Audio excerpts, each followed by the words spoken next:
ठीक है, अभी हमने किया एरिया ऑफ ट्राइंगल। इसके साथ मैं दोबारा लिख लेती हूँ उसको 1/2 बेस इंटू हाइट। ये भी सॉल्व किया है। ठीक है, अब आपके पास है area of rectangle is equal to length into width. ठीक है, आपके पास एक है रेक्टेंगल, इसके अंदर आपके पास है 4 rows एंड 5 columns। ठीक है, ब्लॉक समझ लें सिंपली। ठीक है, तो 4 इस साइड पे हैं और इस साइड पे क्या है, 5 ब्लॉक्स हैं, 5 कॉलम्स हैं। ठीक है, तो मतलब लेंथ कह लें या ब्लॉक्स कह लें, जो भी जैसे क्वेश्चन में मेंशन होगा वैसे ही होगा। ठीक है, तो यहाँ इस साइड पे आपके पास है 4, तो लेंथ आपके पास क्या है 4 एंड विड्थ आपके पास क्या है 5। सिंपल आप उनको मल्टीप्लाई कर देंगे, 5 × 4। ठीक है, तो आपके पास क्या आ जाएगा 20। एरिया ऑफ रेक्टेंगल आपके पास क्या आ जाएगा 20। इसको आपने जब फाइंड किया था तो इसमें आपके पास था बेस थी आपके पास 4 और हाइट थी आपके पास 5 मीटर। इसको जब हमने सॉल्व किया था तो हमने 4 × 5 मीटर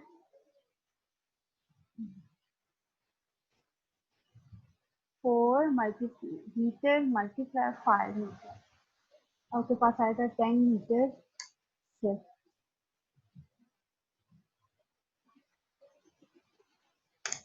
अब आपके पास है एरिया ऑफ स्फीयर।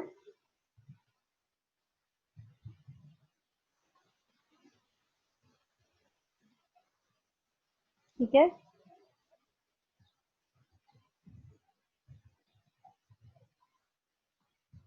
क्या इसका फॉर्मूला है आपके पास सिंपल। साइड्स हैं, सारी साइड्स इक्वल होती हैं तो साइड्स का आप होल स्क्वायर करें। ठीक है, स्क्वायर में आपकी सारी साइड इक्वल हैं, आप क्या करें उसमें उसका आप होल स्क्वायर करें। आपके पास अगर आपके पास एक स्क्वायर है, जैसे ये स्क्वायर है, इसमें आपके पास एक साइड आपको गिवन है 5, लेंथ दी दिया या वेट दी दिया या हाइट दी दिया, जो भी दिया हुआ है। ठीक है, एक चीज आपको गिवन है 5, तो इसका मतलब है कि आपकी सारी साइड्स 5 हैं, जो भी लेंथ है वेट है जो भी है 5 मीटर है ये। ठीक है, तो क्या हो जाएगा आपके पास 5 का होल स्क्वायर। आपके पास फिर क्या आ जाएगा 5² इज इक्वल टू 25।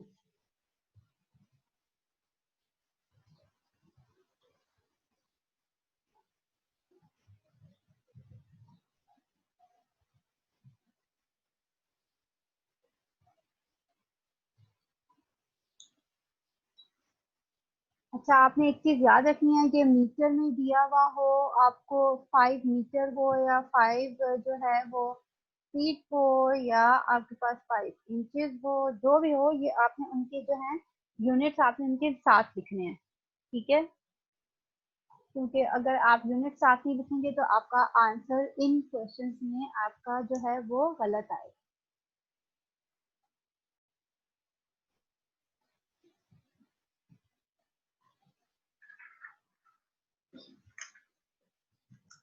अब आपके पास है इन्हीं क्वेश्चंस में आपको कुछ क्वेश्चंस में वो कभी ये सिंपल फाइंड कहते हैं, एरिया फाइंड करें, आप पेरीमीटर फाइंड करें, कुछ में आपको वो कहते हैं कि आप कॉस्ट फाइंड करें। ठीक है, कॉस्ट फाइंडिंग आप इसकी हेडिंग दे लें। आपके पास क्वेश्चन है सपोज एक आपके पास रूम है। ठीक है, उस रूम में आप जो है वो फ्लोर पे जो है ना वो आप वुड यूज कर रहे हैं। ठीक है, वो आपने पूरे जहाँ जहाँ फर्श है सारी जगह पे आप वो लकड़ी का बना रहे हैं। ठीक है, तो वो कह रहे हैं कि उसके लिए आपको 12 फीट बाय 10 फीट उसका एरिया जो उन्होंने बताया आपको 12 फीट बाय 10 फीट है। ठीक है, एरिया उन्होंने आपको बता दिया है और वो कह रहे हैं कि ये आप एक रूम है वो यूज कर रहे हैं, ठीक है, और उसमें उसका एरिया है 12 फीट बाय 10 फीट। तो अब वो आपको कह रहे हैं कि आप फाइंड करें कॉस्ट ऑफ फ्लोरिंग, वुड,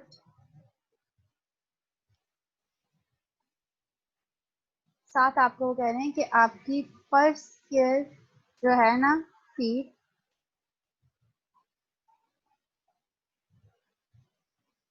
या एफ टी स्क्वायर वो 5 है, ठीक है। ये आपको क्वेश्चन में उन्होंने पूरी डिटेल गिवन की हुई है। वो आपको कह रहे हैं कि एक रूम है, रूम के अंदर जो सारा जो वो फर्श है ना वो लकड़ी का बना रहे हैं और उसका एरिया जो है आपके पास है 12 फीट बाय 10 फीट, ये उन्होंने एरिया बता दिया। और वो कह रहे हैं कि आपने टोटल कॉस्ट फाइंड करनी है कि आपकी टोटल जितनी भी कॉस्ट है वो कितनी लगे। लेकिन साथ उन्होंने ये भी बता दिया कि जो एक फीट स्क्वायर है, ठीक है, पर फीट स्क्वायर, उसके ऊपर आपके कितने रुपीज लग रहे हैं, 5 पर फीट पे, आपके स्क्वायर पे आपके कितने रुपीज लग रहे हैं, 5। तो जब आपने ओवरऑल एरिया पता चलेगा, ठीक है, तो उसके बाद जब हम जो है वो करेंगे ना आगे, तो जब ओवरऑल एरिया पता होगा तो तब हम फिर उसके ऊपर उसकी कॉस्ट फाइंड कर सकेंगे। अभी ये जो उन्होंने हमें दिया हुआ है इससे हम चेक करते हैं कि हमें एरिया कैसे आएगा। 12 फीट बाय 10 फीट का क्या मतलब है, कोई लेंथ और विड्थ ही हमें आपको आप गिवन है ना, ठीक है। तो क्या करते हैं, 12 एंड 10, तो इसका मतलब है कि यहाँ पे जो है ये आपका किसका बन गया, रेक्टेंगल का। ऐसे भी हो सकता है ये, यहाँ पे 10 आ जाए, यहाँ पे 12 आ जाए, ठीक है। जो भी है साइड इनकी चेंज है ना, तो इसका मतलब है कि ये इनकी लेंथ विड्थ चेंज है, इसका मतलब है ये रेक्टेंगल का है। अगर तो वो कहते हैं 10 बाय 10, ठीक है, 10 बाय 10 कहते तो फिर वो किसका बन जाता है, सेम होती तो हमें पता चल जाता कि वो जो है स्क्वायर का है, ठीक है। तो अब इसमें चेंज है इसलिए हमें पता है कि ये आपका किसका बन गया है, रेक्टेंगल का, 12 फीट बाय 10 फीट, ठीक है। तो अभी हम इसका यूज करके लेंथ और विड्थ को यूज करके हम क्या करेंगे, सबसे पहले हम फर्स्ट स्टेप हमारा क्या होगा कि हम एरिया फाइंड करेंगे, टोटल एरिया। अभी हमें टोटल एरिया नहीं पता, उन्होंने ये जो हमें लेंथ विड्थ दी हुई थी उससे हम फाइंड करेंगे एरिया, ठीक है।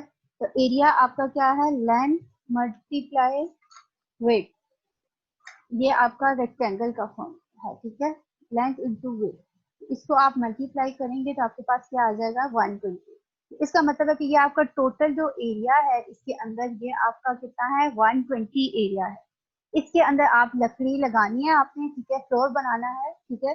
तो उसमें कह रहे हैं कि अब पर स्क्वायर पे जो है ना 5 रुपीज लग रहे हैं, तो टोटल 120 पे कितने रुपीज लगेंगे। सिंपल हम क्या करेंगे, कॉस्ट फाइंड करने के लिए हमने क्या करना है, टोटल एरिया के साथ हम उसके पर स्क्वायर फीट की जो रुपीज हैं उसको मल्टीप्लाई कर देंगे, तो आपके पास टोटल आपके पास आ जाएगा 600, ठीक है।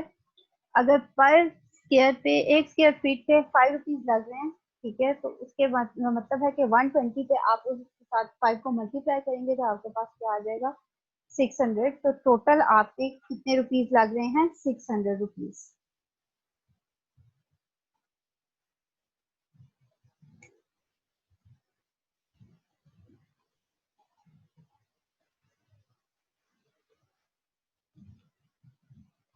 नेक्स्ट है आपके पास सर्कल। सर्कल में आप फाइंड करते हैं सर्कमफ्रेंस और एरिया और डायमीटर और रेडियस, ठीक है। सबसे पहले आपके पास है फॉर्मूला सर्कमफ्रेंस ऑफ सर्कल। आपके पास का फॉर्मूला है 2 पाई आर, ठीक है। पाई का आप सबको पता है कि कोई इसकी एग्जैक्ट फिक्स वैल्यू 22/7 होती है या 3.14 समथिंग 141 कुछ, ठीक है। तो ये इसकी इसकी तो एक एग्जैक्ट वैल्यू होती है। बाकी पीछे रह गया आर। आर आपका क्या है, R is equal to radius. R आपका क्या है, रेडियस है, ठीक है। आप इसको 2 पाई आर है, ठीक है। सेकंड इसका फॉर्मूला है, इसी का फॉर्मूला है 2 नहीं पाई डी, ठीक है, पाई डी। ये दो फॉर्मूला है, दोनों यूज कर सकते हैं। ये हम उस पर कैसे यूज करेंगे, जब हमें पता जिस जिस हिसाब से क्वेश्चन गिवन होगा। अगर रेडियस गिवन है तो हम रेडियस से ये वाला फॉर्मूला यूज कर लेंगे। अगर डायरेक्ट डायमीटर गिवन है तो डायमीटर वाला फॉर्मूला हम यूज कर लेंगे। दोनों में से कोई भी फॉर्मूला यूज कर सकते हैं, लेकिन हमारा वो डिपेंड करता है क्वेश्चन के ऊपर कि किस टाइप का हमें डाटा गिवन है। ठीक है, अब ये फॉर्मूला कैसे बना है ये देखें। अगर हम इसको चेंज करें, 2 पाई आर है आपके पास। सबसे पहले आपको 2 पाई आर गिवन है ना, ठीक है। तो ये उन्होंने पाई क्या किया, सेपरेट कर लिया, पीछे क्या रह गया, 2 आर। ठीक है, 2 आर को उन्होंने कह दिया कि ये क्या है, डी के इक्वल है। ठीक है, 2 आर किसके इक्वल है, डी के। अगर हम इसमें से आर का फॉर्मूला फाइंड करना चाहें, ये कह रहे हैं 2 R is equal to D आ गया। ये उन्होंने पाई को सेपरेट कर लिया, पीछे क्या रह गया, 2 आर। 2 आर को उन्होंने क्या नाम दे दिया, डी का, डायमीटर का। ठीक है, डी आ गया तो 2 R is equal to D. और अगर हम इसमें से आर का फॉर्मूला फाइंड करना चाहें तो क्या आ जाएगा, डी/2। ठीक है, 2 को साइड पे ले जाएंगे, डिवाइड कर देंगे तो R is equal to D/.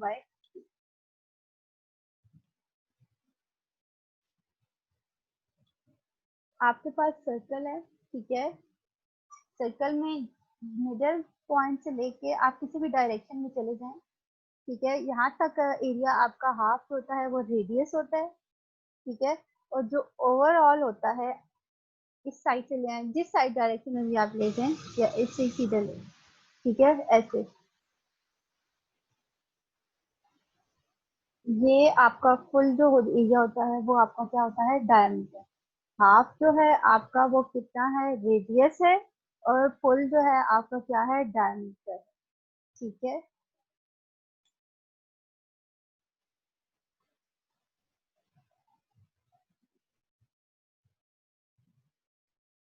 Next आपके पास फॉर्मूला है area of circle. Area of circle, area of circle is equal to pi R square. Pi R square, ठीक है।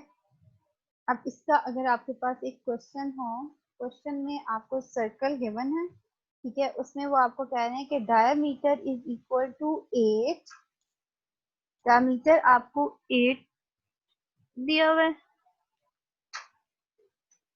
एंड आपको वो कह रहे हैं कि रेडियस जो है वो आपको कितना है, आर इज इक्वल टू 4। ठीक है, D is equal to 8, R is equal to 4। अब इसमें हमें अगर एरिया फाइंड करना है तो कैसे फाइंड करेंगे, पाई आर स्क्वायर है, तो ये 4 हमें गिवन है, 4 का स्क्वायर। तो आपके पास क्या आ जाएगा, 3.141 पाई की वैल्यू, 4 का स्क्वायर 16। इसको आप सॉल्व करेंगे तो आपके पास इसका आंसर आ जाएगा, ठीक है, 50.24। साथ आपने इनके यूनिट्स भी लिखने हैं, ये अभी मैंने नहीं लिखा, ठीक है। यूनिट्स ए इनके साथ है मीटर, ठीक है, 8 मीटर, 4 मीटर। तो जब ये आपका 4 मीटर स्क्वायर होगा तो बाहर आके ये स्क्वायर बन जाएगा, ठीक है। 4 मीटर है ना, तो 4 मीटर का होल स्क्वायर है, तो वो 16 मीटर स्क्वायर होगा। और फिर इसको मल्टीप्लाई करेंगे तो आखिर में आपके पास मीटर स्क्वायर का फॉर्मूला वो यूनिट आएगा। अच्छा, अब इसका हमने एरिया फाइंड कर लिया, इसी का सर्कमफ्रेंस फाइंड करें आप, तो आपके पास क्या आएगा, 2 इंटू 3.14 इंटू क्या आएगा आपके पास, आर क्या है, 4। ठीक है, अगर आप ये वाला फॉर्मूला यूज करना चाहते हैं, 3.14, और डी क्या है आपके पास, 8। आप सॉल्व करें वही आंसर आएगा आपके पास। ये ऊपर वाला फॉर्मूला यूज करें या नीचे वाला यूज करें, दोनों से एक ही आपके पास आंसर आएगा, ठीक है। क्योंकि उसकी वो नहीं, दूसरी फॉर्म है, तो इसमें कोई डिफरेंस नहीं आएगा। इसका आपके पास आंसर आएगा 25.12, 25.12 मीटर। ठीक है, ये मीटर में आ रहा है और एरिया आपका किसमें, यूनिट में आया है, मीटर स्क्वायर में।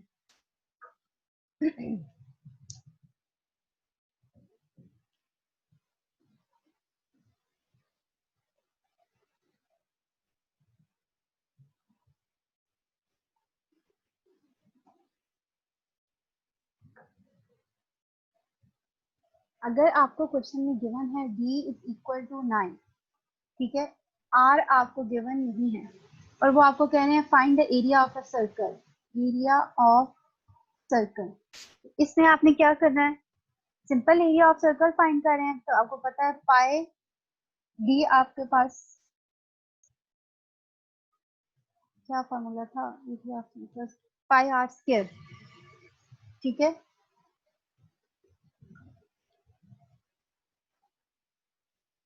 अब आपने क्या करना है, आपके पास तो है ही नहीं वो आर, तो है ही नहीं, तो क्या करेंगे, आपको मैंने भी बताया था कि आर का फॉर्मूला है d/2, तो आर इज इक्वल टू 9/2 करेंगे तो आपके पास यहाँ पे आर की वैल्यू आ जाएगी। आप इस आर की वैल्यू को इस फॉर्मूला में डालेंगे तो आपके पास आंसर आ जाएगा। ठीक है,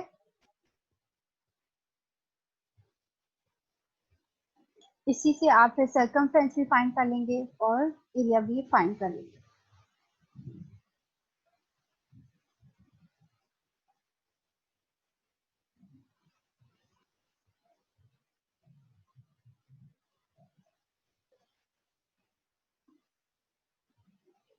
अब आपके पास है वॉल्यूम। वॉल्यूम में बहुत सारी इसमें कैटेगरीज आ जाती हैं, सबसे सिंपल है आपके पास volume is equal to base into height. ठीक है, ये आपके पास फॉर्मूला है, आप इसको यूज करते हैं और आपके पास आ जाता है। अब आपके पास है ट्रायंगल्स, सिमिलर ट्रायंगल, इसके अंदर आपके पास दो ट्रायंगल्स हैं सेम शेप्स की। ठीक है,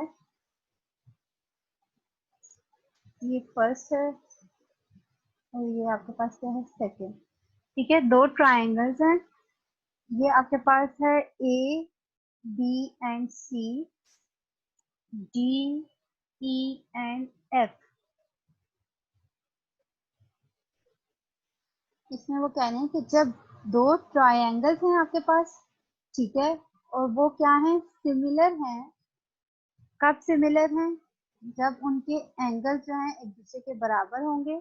कैसे कि वो कॉन्ग्रुएंट होंगे, कॉन्ग्रुएंट मतलब इक्वल है। ए सी जो है, ये ए, इसकी बेस क्या है, ए और सी, तो दूसरा ट्रायंगल है उसकी बेस क्या है, डी और एफ, तो ए और सी किसकी इक्वल है, डी और एफ की। ठीक है, तो फिर हम कहेंगे कि A C is congruent to D F या इक्वल टू डी एफ। ठीक है, और साथ कहेंगे corresponding sides are proportional, corresponding sides are proportional.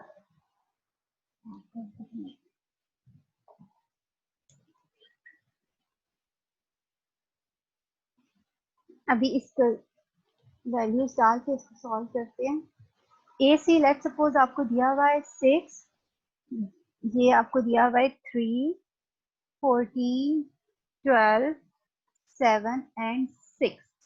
ठीक है, ये आपको दो ट्राइंगल्स दिए हुए हैं और अब हमने इसको चेक करना है कि ये सिमिलर है कि नहीं। तो हम क्या करेंगे, सिंपल आप इसके अंदर यूज करेंगे। तो जब अगर हम सिर्फ खुद से सपोज करें ना अभी कि ये सिमिलर ट्राइंगल्स हैं, ठीक है, तो हमने क्या कहना है, हो सकता है वो क्वेश्चन में गिवन करें कि A C D is congruent to D E F. ठीक है, वो इस तरह कह सकते हैं आपको। तो अब हमने क्या करना है, सबसे पहले इसमें क्या हो गया, ए सी, ये इस ट्राइंगल की base A C is divided by D F, second triangle की बेस। फर्स्ट ट्राइंगल की बेस को डिवाइड कर दें आप सेकेंड ट्राइंगल की बेस से, तो वो क्या आ जाएगा, ये प्रोपोर्शन करने से। ठीक है, रेशो भी कहते, ये इसको हमने डिवाइड कर दिया, इनकी वैल्यूज लिखी, ए सी 6, डी एफ आपके पास क्या आ जाएगा, 3। ठीक है, ये आ गया।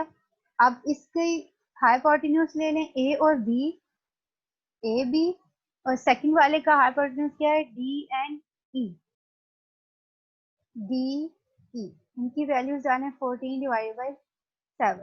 इसको सॉल्व करें 2, इसको सॉल्व करें 2, एंड नेक्स्ट आपके पास क्या है, A B and C and E and F, B C E and F. 12 divided by 6 is equal to 2। ठीक है, अब देखें इन सारों का क्या आंसर आया, सेम आंसर आया। अब हम कहेंगे कि angle A is congruent to angle D, ये एंगल ए कॉन्ग्रुएंट है किसके, एंगल डी के। एंगल सी कॉन्ग्रुएंट हो जाएगा एंगल एफ के, angle C is congruent to angle F, ठीक है, and angle B is congruent to angle ई।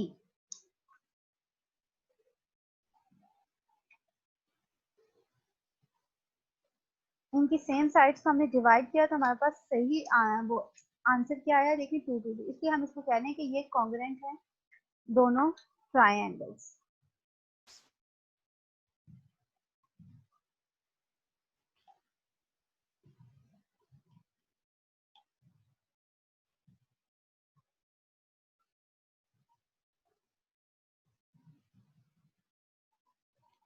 अब आपके पास है प्रोपोर्शन का, ठीक है, आपके पास 2 ट्रायंगल्स हैं A B C D E F, 24 x 6 and 18, ठीक है। अब इसमें सिर्फ बेस और हाइपोटेन्यूज इन्वॉल्व है, ठीक है। ये आपका प्रोपोर्शन का है, ठीक है। इसमें आपने क्या करना है, फाइंड, वो कह रहे हैं क्वेश्चन में फाइंड x गिवन दैट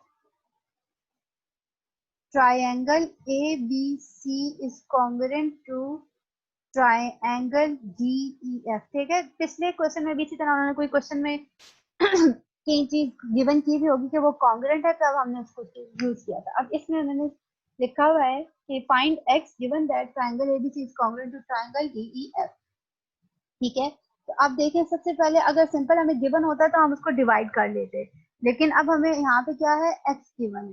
तो अब हमने क्या करना है, पहले x की हम वैल्यू फाइंड करेंगे, ठीक है। तो x की वैल्यू हमने क्या फाइंड करनी है, तो आपके पास क्या आएगा, AC को हम DF से हम डिवाइड करते हैं, ठीक है। AC divided by DF, AC की क्या वैल्यू है x और DF की आपके पास क्या वैल्यू है 6, ठीक है। सेकंड आपको क्या गिवन है, हाइपोटेन्यूज गिवन है, ये वाली तो साइड गिवन ही नहीं है ना, हाइट तो गिवन नहीं है, तो इसलिए हम उसको परपेंडिकुलर हमें गिवन नहीं है तो हम उसको तो नहीं यूज करेंगे। बेस और हाइपोटेन्यूज गिवन है, हाइपोटेन्यूज का आपके पास क्या बनेगा, ए बी, और इसी के ट्राइंगल की यही साइड क्या है, D E divided by D E, तो ये आपके पास क्या बनेगा 24 डिवाइडेड बाई 18, ठीक है। अब ये दो आ गए हैं, इन दोनों को एक दूसरे की इक्वल रख देंगे, ठीक है, तो तब हम इसकी वैल्यू फाइंड कर सकते हैं। x by 6 is equal to 24 by 18, ठीक है। अब इसको सॉल्व करेंगे, 6 उधर जाएगा, नहीं इस साइड पे ऊपर आ जाएगा, 24 के साथ मल्टीप्लाई हो जाएगा, ठीक है। तो क्या आ जाएगा, मल्टीप्लाई 6, तो आपके पास यहाँ से x की वैल्यू आ जाएगी 8, ठीक है। सिंपल, हमने इसमें से x की वैल्यू फाइंड करनी थी जो हमने फाइंड कर ली है। कॉन्ग्रुएंट है ना, तो इसलिए हमने इसको जैसे डिवाइड करते हैं वैसे ही डिवाइड किया और इनकी दोनों वैल्यूज को एक दूसरे के प्रोपोर्शनली इसको रखा और उसका हमने सॉल्व किया, तो हमारे पास x की वैल्यू आ गई। अब लास्ट सिंपल आपके पास है पाइथागोरस थ्योरम है, उस मोर डिटेल है, लेकिन उसमें सिंपल एक फॉर्मूला आपने याद रखना है कि आपके पास होता है सी स्क्वायर पाइथागोरस थ्योरम में,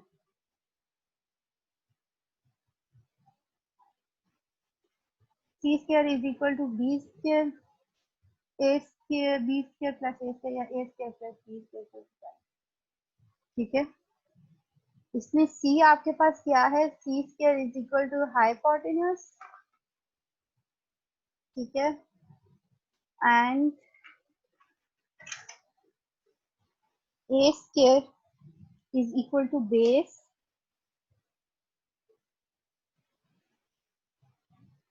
and b square is equal to height। Simple, आपको क्वेश्चंस में इनकी कभी a की वैल्यू गिवन होती है, कभी b की गिवन होती है, कुछ भी गिवन होगी और आपने इस फॉर्मूला के अंदर जो है सिंपल जो है वो वैल्यूज डालनी है और आपके पास आंसर आ जाएगा।